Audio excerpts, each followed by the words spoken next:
জিলহজের ওই চাঁদ উঠিল দরবার হলো শুরু। আগে আয়। জিলহজের ওই চাঁদ উঠিল দরবার হলো শুরু। হাদিস মতে পাওয়া গেল 7 জনে এক গরু। আন্না পিছে যা।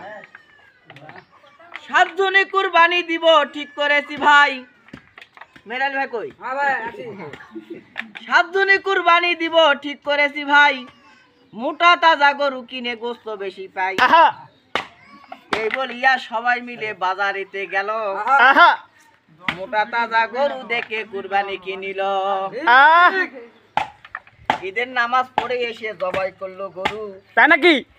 সেখান থেকে কেবল বাবু ঝগড়া হলো শুরু।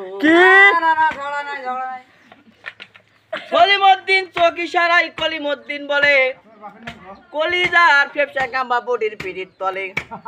সলিম বলে, কলিমউদ্দিন সত্য কথা বটে, খালি কাটি হাত দেখি তার সিনা গেল কোটে। মেলা কই গেল সিনা? ঠিক আছে। হাড় হাড্ডি সবই আছে সিনা কাম্বা নাই। ওরে হাড় হাড্ডি সবই আছে সিনা কাম্বা নাই। গবরা বলে বিদেশ হতে চালান হচ্ছে ভাই।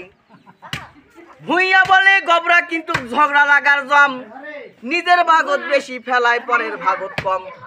এই বলিয়া হুড়াহুড়ি লাগলো মারামারি। আহা, এই বলিয়া হুড়াহুড়ি লাগলো মারামারি।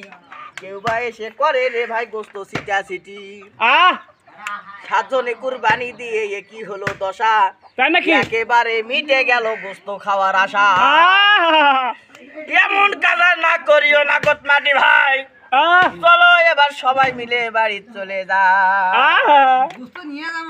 ওইদিকে দেখান দাদা ভাই ভালো আছে। বড় ভাইয়ের কাছে নিয়ে যান, কিছু বলবে নাকি? বড় ভাই কিছু বলে? আমাদের কোনো মারামারি নাই। সালামতে আমরা বুঝতে যাবো।